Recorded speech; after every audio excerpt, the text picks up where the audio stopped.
Right now, America, we have segment 2 because segment 2 has to be devoted to the. What do we even call this at this point? This has got to be the dumbest coaching search I've ever seen in the history of sports. I don't look again. And we don't know what happened. IDD, by the way, I don't disagree. Redoubtable, questionable. Speaking of questionable, fucking Knicks front office. Look, the players wanted him gone. I've come around on that because everybody that not named Brunson, who by the way is your best player, apparently wanted him gone. Okay, fine, but as Magic Johnson alluded to, well, it's on you now because Magic Johnson did the same thing with fucking Whitehead to get Pat Riley, and the Lakers won the championship that year. So if the Knicks do that, fine, but who's the guy, Tom? I don't know. Who's the fucking guy? Who makes sense? So I don't like the whole Taylor Jenkins, Mike Brown.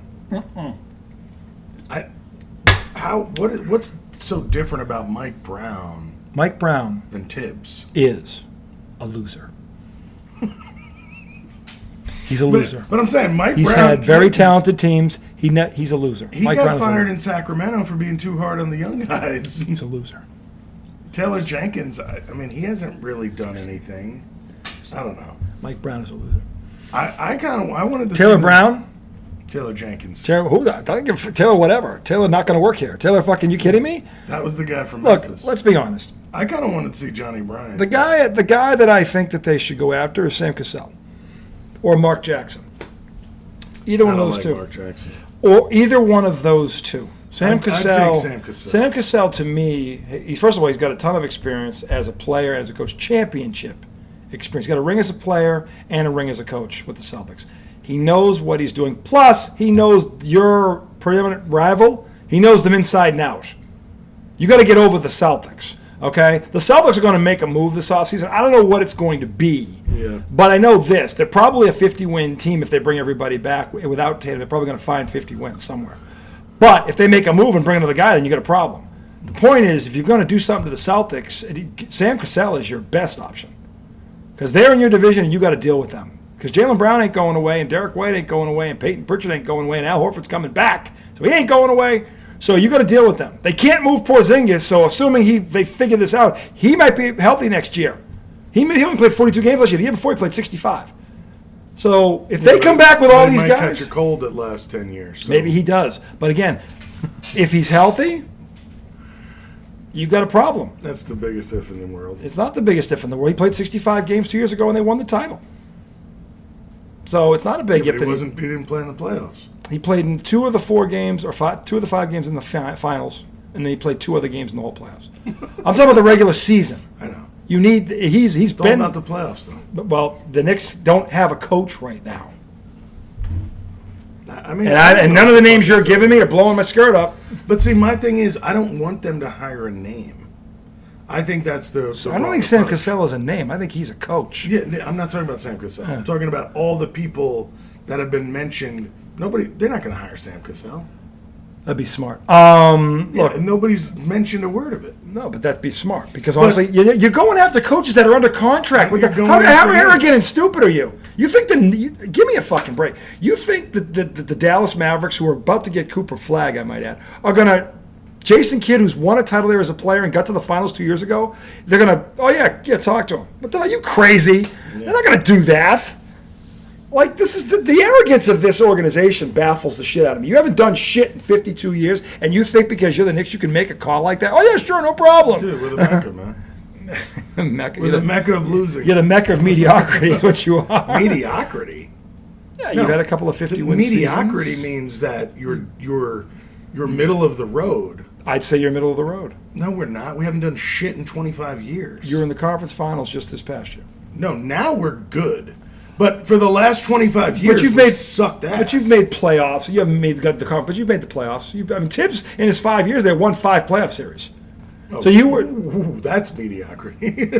The previous 12 coaches won one between them. That's awful. That's awful. But I'm saying he brought you to mediocrity. Yeah, but now these last 2 years, we're above mediocrity. But I'm saying if you're averaging it out, I'd say they're mediocre. That's all I'm saying. Yeah. So they're the Mecca of mediocre in my book. But I'm just saying that they're going after coaches they can't get.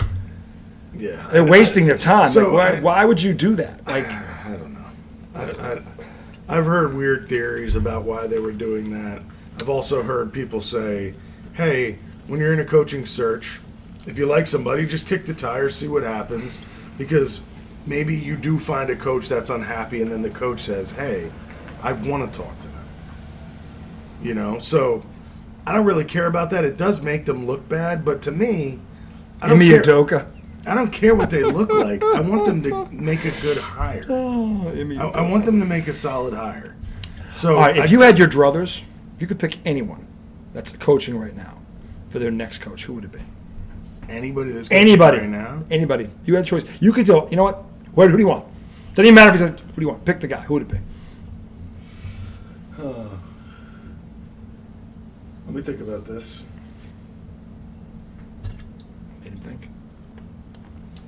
I mean, the best coach in the playoffs has been Rick Carlisle. By far. But I can't stand the guy. So fuck that. Fuck that if he can coach. Yeah, fuck that. I don't give a fuck. Somebody's won a title as a coach. Fuck that. Fuck out of here. Let me think. That's funny. I'm interested in this Johnny Bryant guy. I know that doesn't move any needles. And where was he again? Refresh the audience's memory. Where did he come from? So Johnny Bryant was on the Knicks bench, and then went to the Cavs bench with Kenny Atkinson. Okay. So he knows the team. He knows the core of the team. He was here when they first built it. He wasn't here with Cat because that was this year, obviously. Yeah, sure. So that kind of intrigues me. It also intrigues me that the Cavs were much better this year. They were a 64-win team. Now, I'm sure Kenny Atkinson had a great deal to do with that, but Johnny Bryant was part of that staff. Sure. So that intrigues me, and it's not a big name. I'm over big name because I think that's how they're going to fuck. How many times have the Knicks grabbed a big name and just shit the bed? Well, I can think of 12. That's what I'm saying. Think of all the time. Like, and they've had some big names. I mean, Phil Jackson, Isaiah Thomas, Jeff Hornacek. Big name didn't coach shit. Phil Jackson probably had the most cachet, but people keep forgetting he had a 28-year-old Michael Jordan, then he had a 28-year-old Shaq. Right. And when and we Pippen hired and Kobe. When we hired him, I don't think he'd been coaching. He had been away for a bit. He was away. I don't know how long, but yeah, you're right. He was away a couple years, I think. I could be wrong on that, but no, I think he was at least away 2 years. I think. Yeah. I think. Yeah. I don't know, man. I don't. Well, let me ask you this, because this name has been floated. What about Rick Brunson? No. Because of his son? Yeah, I think that's conflict. I think there's people on the team that don't like his presence now. Really? Yeah. Huh. Yeah, I think that's interesting. That's been talked about. Who knows if it's true? You know, you've heard this. I've heard that. Yeah, on the X and Okay. So some of the talking, the meat puppets have brought this up. Yeah. Okay. Now who knows if it's true? It might be true. But I think that wouldn't surprise me. By the way. No. Well, because some people remember when Dante DiVincenzo and him got into it. Yeah. After a preseason game. Yeah. Once he got traded. Yeah. And he was saying something. Oh, that's what happens when they let you run the show, right? Yeah. Apparently, he said he was talking about Tibbs. And Brunson heard it and stepped in. And after the game, Brunson approached him and said something to him. Uh-huh. You know. But, I mean, I could see some guy's dad always being around being annoying. It's definitely a conflict of interest. Yeah. That's fair. I agree with that. Yeah. Plus, I don't know. Look, I played against the guy. I know his mind. I know who he played. He played for Hall of Fame coach Don Chaney. He had a 9-year NBA career. I mean, he's been around the block. He knows the game. Yeah, he's not does bum. that mean, look, Magic's the best point guard I ever saw. He's one of the worst coaches I've ever seen. Yeah. Doesn't necessarily translate. Okay? You can't, it's hard to switch that thing off from player to coach. It is. Yeah. Some guys can do it, some guys can't. Isaiah couldn't do it. I mean, Magic couldn't do it. I mean, to me, he seems good on the bench. Yeah, he doesn't. He doesn't make any antics. He's not. He's just there. He's not. he tries to calm down players when they're. He tries to. He'll tap the coach and point for subs and shit like that. Like, to me, he seems assistant coach job. Right, exactly. He seems like a guy on the bench. Yeah. But that has a clue as to what he's doing. Exactly. At least in that role. But I don't know, making your star player's dad the head coach. It's never happened. Yeah, It's never happened for a reason. But again, I don't know how often this opportunity actually presented itself either, to be fair. Yeah. Most of the time, the kid's dad is in the stands. 99% of the time, he's in the stands. So this is a weird one. Yeah. Now, it's a weird one. The reason I don't like it, not because I think like, Jalen's not he would coach Jalen hard. Sure. I've seen him tell Jalen to shut up when he's arguing with the refs. Yeah. Going to halftime, Jalen start and he's get your ass in. So it's not that. Yeah. It's just, I think that can create a dynamic on the team where people start to resent your star player, and you don't want that. No. No. But he's also never coached a team. But the thing about Jalen is this: he strikes me as he leads more by example than by his words. He goes out there and plays. He doesn't. He's not. I don't see him yapping at too many guys. He's not like a Magic or a Jordan where he's getting in your face. So I saw him. He's more like a Bird. Bird was more like by example. Here's the only thing I don't like about his example is that he hogs a fucking ball and he turns the ball over. Well, I think he turns the ball over because he has it too much, quite honestly. Right. Because but again, was that by design? I don't know. See, the one thing I do here's my question, and this is why I'm wondering about Brunson, Rick, his father.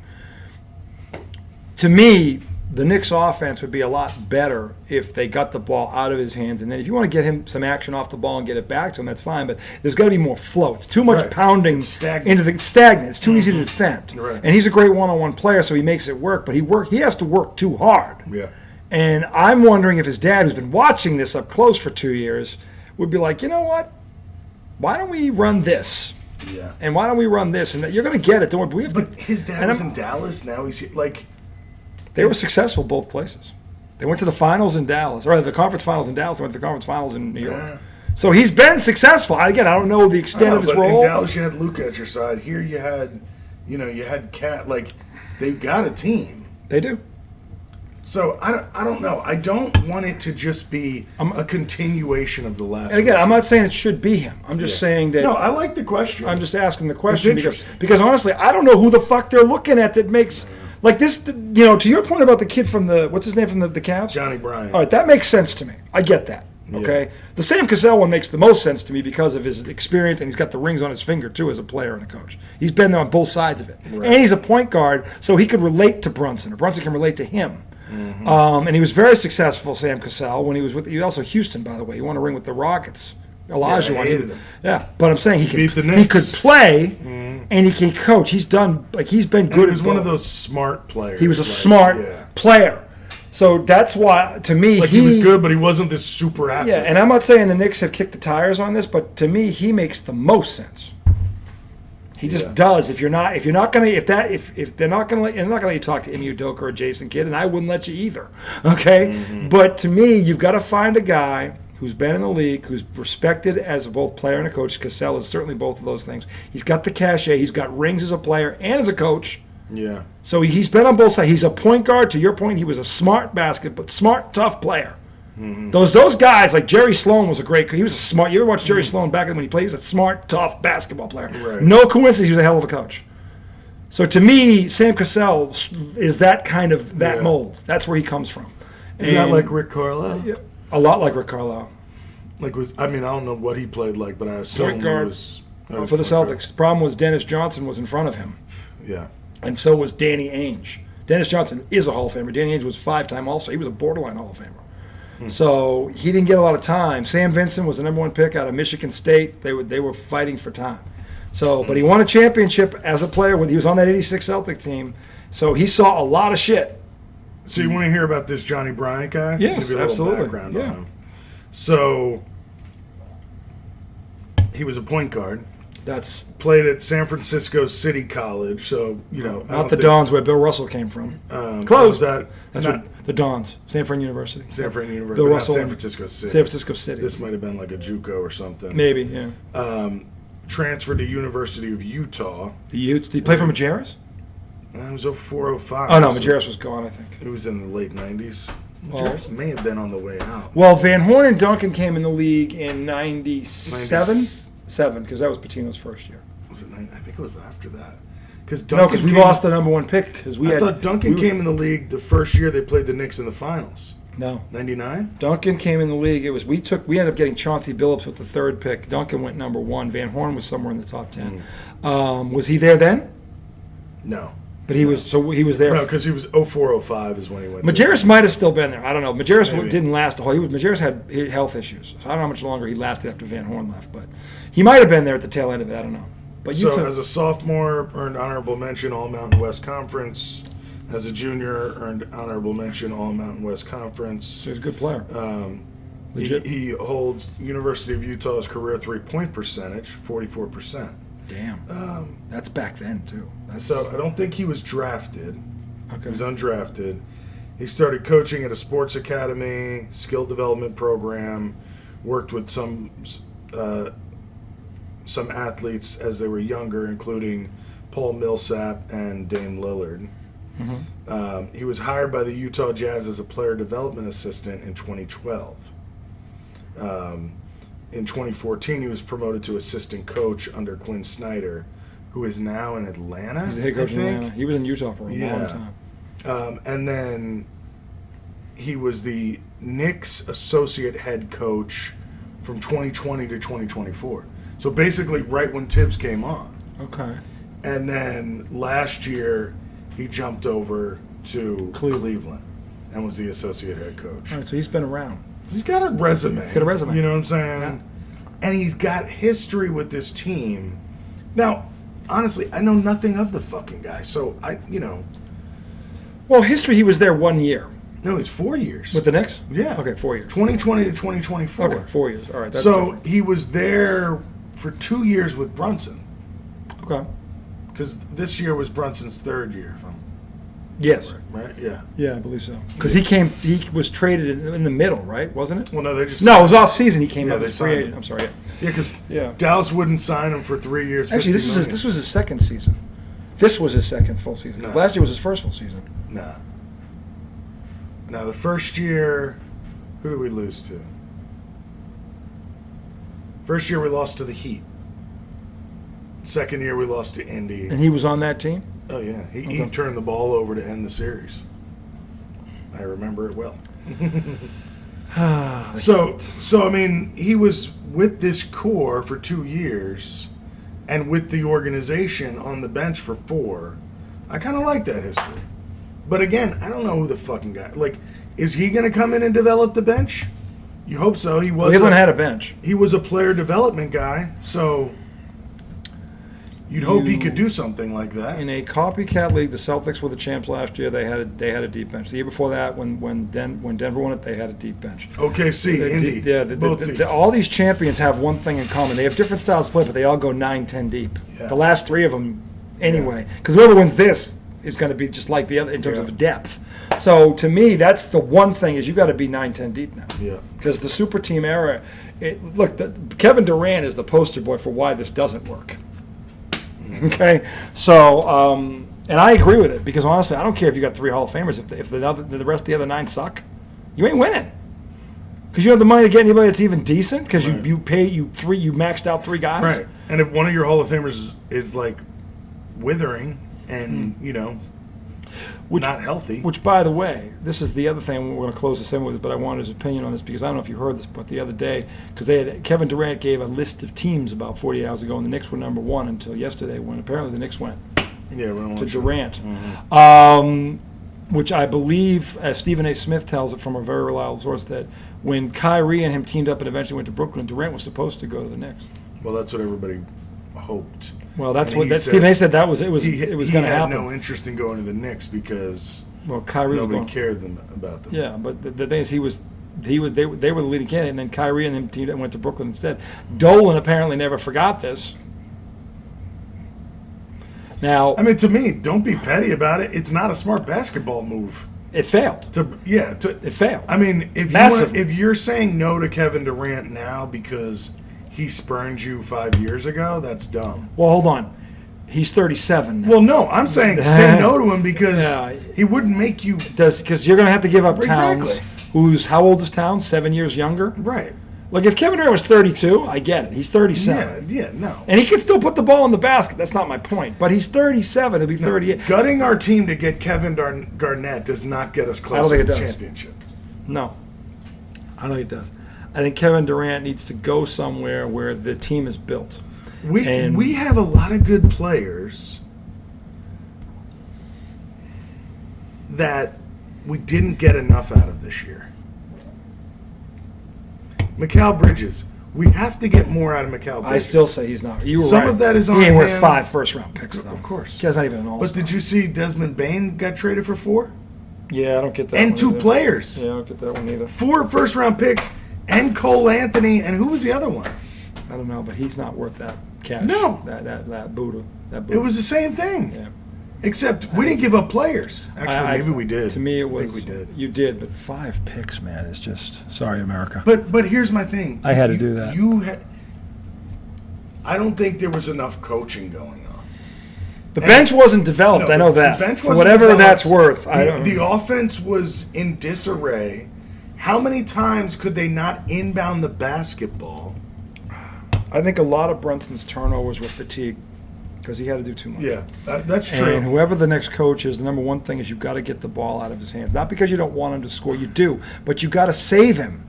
Dude, He can't. It's too. They're asking too much of this kid. I agree with you, but also watch how he makes passes in the first quarter. Lazy, not crisp passes. You've got to get out of that bullshit. I don't think they. But if you get the ball out of his hands, that doesn't happen. I understand, but he's a point guard. You when can you run come him up the floor. You can't back in and throw a one. You can run a motion wrist offense with a pass. point guard. I know. I've done it. No, I'm not saying you can't, but my point is, yes, he's tired in games. But in the first quarter, when you're doing a little flick of the wrist pass with your back to the basket, a guy on your hip, and a defender on the Indiana Pacers who is always in the goddamn passing lane, you can't throw a pass like that in the NBA fucking conference finals. Like, it goes beyond. It's a stagnant offense. I agree. You know why turnovers happen? If the offense is easier to defend, the Right. turnovers Nobody's are more open. likely Yeah. because you're not running a motion offense. Yes. This is my point. Okay, and again, whoever this coach is, the first question is, what are you going to run on offense? Yeah. Forget personnel for a second. Right. What is your offensive How are you gonna philosophy? coach it? Yeah, because if I hear, well, Jalen's going to come down and no. That's what we just had. No. Yeah, and that's the thing. And there were other things I heard about Tibbs. So, in some of these meetings, it came out that players were surprised that in the preseason, after Cat was traded, they never scrimmaged. Never? They didn't scrimmage. And then throughout the season... They didn't scrimmage at all in the preseason. No. I've never heard They of that. didn't scrimmage in practices. I've never And heard then throughout the season they didn't scrimmage, and they didn't work on late game situations. That's 2 things I've never heard of. Not from an NBA coach. Those are givens. Dude, Those are givens. but when you watch, if you now look, Well, when you watch it, it when makes you perfect look back, sense. you go, yeah. Yeah. I mean, no chemistry on offense, no chemistry on defense, No. and in out of bounds situations and late game situations, everything's off the cuff. Yet Jalen Brunson was convinced Tibbs was the guy. According to the last interview post, Tibbs is a family friend. He's not. There's no way he's going to come out in an interview and say, "Yeah, sorry." Well, what he said was, this guy gave me my shot. Like, he let me be me. So Yeah. I get him defending. Exactly. Yeah. Exactly. And I'm not saying that Brunson was necessarily wrong because, again, the conversation that we don't know if it ever happened, what I would have done is I would have sat him down and said, look, we love this, and this. We talked about this on this show. But we've got to change this offense. We've got to. And come on, if you know, the GM should know this. The ownership should know this. Look, here's where we're vulnerable. This is why we got to develop this bench. What are you going to do about that? Have that conversation. I think that's what happened. No, I don't think so. I think he was in all the because Dolan was in all the exit interviews, and it was the players giving him feedback. I don't think Dolan ever talked to him. Well, I think he got the feedback I from don't the think it players. has to do with Dolan. I think Leon Rose has been talking to him. Well, And I don't think Tibbs. I think Dolan pulled the trigger based on what the players were telling him. I think it was Leon Rose. I think he has been trying to talk to Tibbs about this for a while.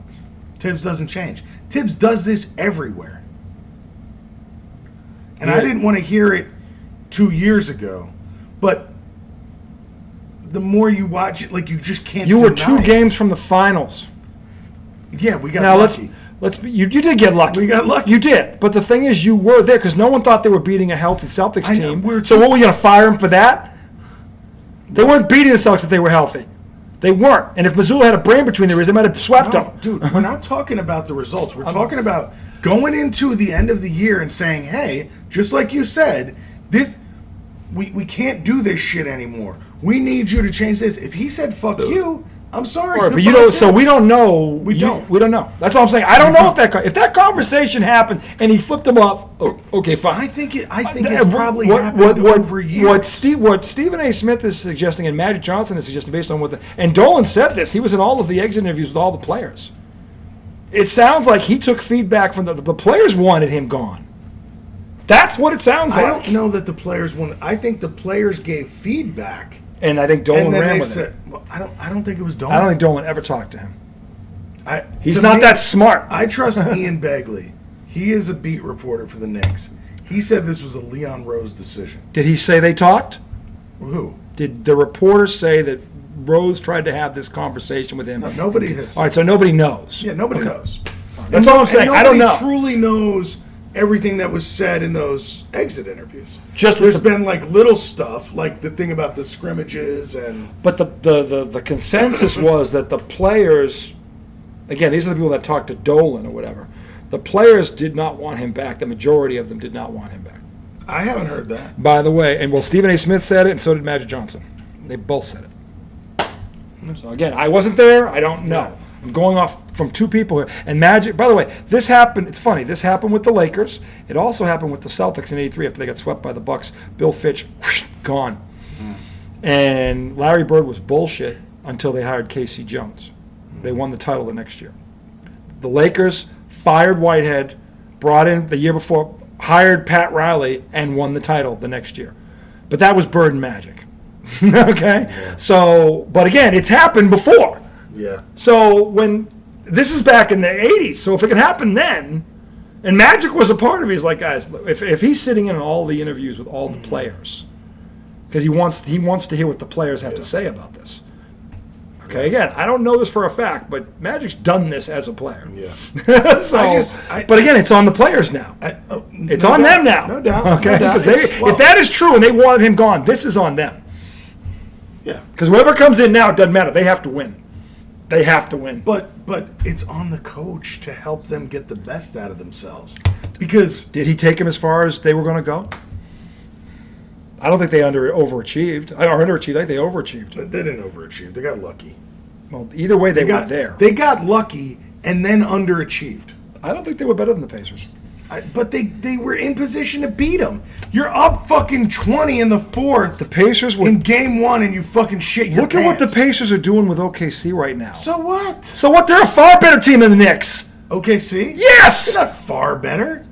They won 68. The Knicks won 50. They're far better. How many did the Pacers win? 50. Same as the Knicks. Exactly. But the Knicks have a deeper bench, and the Knicks have a better coach. You mean Indiana? I mean, Indiana does than the Knicks, exactly. Which nobody, by the way, disputes. So if we can somehow... Nobody disputes that. So if we can get a better coach and use our goddamn bench... Is there a better coach in the NBA right now than Rick Carlisle? I'm not talking about getting a better coach than Rick Carlisle. I'm talking about getting a better coach than Tom Thibodeau. I think Thibodeau was maxed out. I think they overachieved, and you're right, they were lucky. But we got lucky. I don't know. Again, the development of the bench or lack thereof, that's on him. I agree with you there. But also all the other shit. Yeah. Like, your team doesn't know how to play defense, but you're a fucking defensive coach. How many... They were a better defensive team last year. They were. Well, because they have better athletes. I'm saying, well, how come the damn GM skates on this? Because, again, we never saw that team healthy. They took the Pacers 7 games. Same Pacer team. They took them 7 games. This year they're healthy. They take them out in 6. Yeah. Well. So why is the GM not being held? The bench was deep. But why is the GM not being held accountable here? Why did he make these trades when if that team? Look at. I think he would agree with me. If the Knicks were healthy last year, the Knicks are playing the Celtics in the conference finals last year. Yeah, they would have. They would have lost. But they were. I think they might have been a better team. They were deeper and they played better defense. You said it yourself. You sacrificed offense for defense and depth, I might add, because even though he didn't develop it, that team had more depth. But here's for whatever the thing. reason. Here's the thing. You needed more offense because you didn't have it last year. Now, some of that was because Randall was hurt, so you were missing half the. Interesting to see him. You were missing 4 of your top 8 players. We saw Julius Randle. It was. He played very well for Minnesota this year. Good. He did. Good for him. And he played defense too. Good for him. But ran into a buzzsaw. He was very frustrating to watch play. Same with Cat. But my thing is, how many times is Cat gonna drop below? He's not playing the screen right. But yet you stick with him and allow him to do that for an entire playoffs. He did it the entire playoffs and guys were pissed at him. And there was a point in the Pacers series where OG starts yelling at him. I'm pretty sure it was in game 1 when they lost to the Pacers at the end. All of a sudden, instead of showing, Cat starts just sitting at the bottom and letting threes happen. And OG starts yelling at him on the bench. Jalen has to tell them to be quiet. But it's like, you're a defensive coach. How is this going on when you're in the conference finals? I know it comes down to players on the court. But you've said it about Missoula too. At some point, you got to go, hey, Cat, sit your ass on the bench. Mitchell Robinson's better than you. I'm going to put him out there. We're up 20. Okay. Final question before we break this segment. Should they have fired him? Yes or no? Yeah. Okay. Yeah. There you have it. Segment 3, we're going to talk baseball. Did the Mets come back? No. All right. Well, he's got a bone to pick, and justifiably so. The Red Sox. We got to talk about Rafael Devers. We got to talk. Bye-bye. We got to dig into this one. Segment 3. Bye-bye, Debbie. Yeah. Bye-bye. You fat fucking shit. He's not